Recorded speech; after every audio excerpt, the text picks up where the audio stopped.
السلام علیکم ناظرین، آپ دیکھ رہے ہیں ڈرامہ سیریل لاڈلی۔ جیسا کہ آپ نے دیکھا کہ نازو اپنے ماں باپ کے گھر ناراض ہو کے آ جاتی ہے۔ جب اس کی ساس اور روحان اسے لینے آتے ہیں تو وہ اپنے ساس کے سامنے شرط رکھتی ہے کہ وہ اس کے گھر میں کبھی نہیں آئیں گی۔ پھر وہ روحان کے ساتھ چلی جاتی ہے، لیکن اپنی ساس کو یہ واضح بتا دیتی ہے کہ وہ اسے کبھی بھی اپنے گھر میں برداشت نہیں کرے گی۔ پھر وہ جاتے ہی روحان سے کہتی ہے کہ اسے چائے پینے کا موڈ ہے، خود اپنے ہاتھوں سے بنا کے لے کے آئے۔ وہ اس کے لیے چائے بنا کے لے کے آتا ہے۔ دوسری طرف ثانیہ بہت پریشان ہے کیونکہ اس کی بیٹی کی بھی شادی ہو جانی ہے، تو وہ اکیلی اس گھر میں کیسے رہے گی۔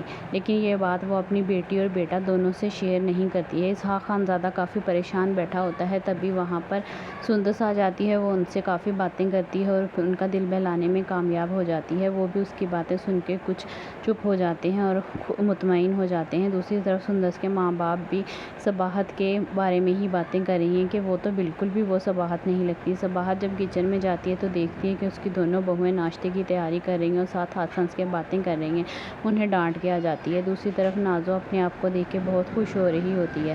تبھی جب روحان اس کی تعریف کرتا ہے تو وہ روحان سے کہہ دیتی ہے کہ یہ تعریف آپ کو کل کرنی چاہیے تھی، آج نہیں۔ سندس مریم سے کہتی ہے کہ اسے اس کی فیوریٹ چٹنی بنا کے دو، تو مریم اس سے کہتی ہے کہ میں نے پہلے ہی تمہاری فیوریٹ چٹنیاں بنا دی ہیں۔ وہ جب بھی باتیں کرتی ہیں یہ بات صباحت سے بالکل بھی ہضم نہیں ہوتی ہے کہ بہوؤں کا اتنا سلوک کیوں ہے۔ خیر دوسرے دن روحان اور نازو دونوں ناشتہ کرنے کے لیے گھر آنے والے ہوتے ہیں۔ نازو کہتی ہے کہ ہم پہلے آنٹی کے گھر جائیں گے، آنٹی سے مل کر پھر تو ہم ماما بابا کے گھر جائیں گے۔ دوسری طرف ابریش بہت پریشان ہے کیونکہ اس کو راحم نے ایک دفعہ بھی کال نہیں کی۔ جب راحم کی کال آتی ہے تب بھی وہ مطمئن نہیں ہو پاتی، کیا ان کا رشتہ ویسے ہو پائے گا جیسے ابریش چاہتی تھی، یا ابریش کو بھی نازو کی نفرت کا شکار ہونا پڑے گا۔ یہی بات اس کی ماں کے لیے بھی پریشانی کا باعث ہے۔ اس کی ماں کسی سے کہتی نہیں ہے لیکن وہ بہت پریشان ہے۔ نازو کہتی ہے کہ وہ آنٹی سے مل کے انہیں ساتھ لے کے گھر جائیں گی۔ اس موقع پہ ریحان چپ کر جاتا ہے۔ نورہان کو بھی اس کی اصلیت پتہ چل گئی ہے۔ جب وہ گھر آئے گی تو آگے پرویز ہوگا۔ پرویز اسے کافی باتیں سنائے گا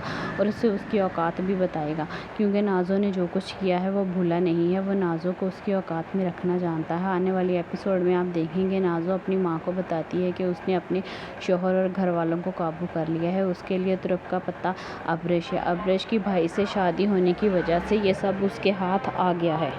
نازو اپنے بھائی اور بھابھی کو بھی نہیں چھوڑے گی، کیا وہ ابریش کو بھی اپنے مفاد کے لیے استعمال کرے گی؟ دیکھنے کے لیے ہمارے ساتھ رہیے۔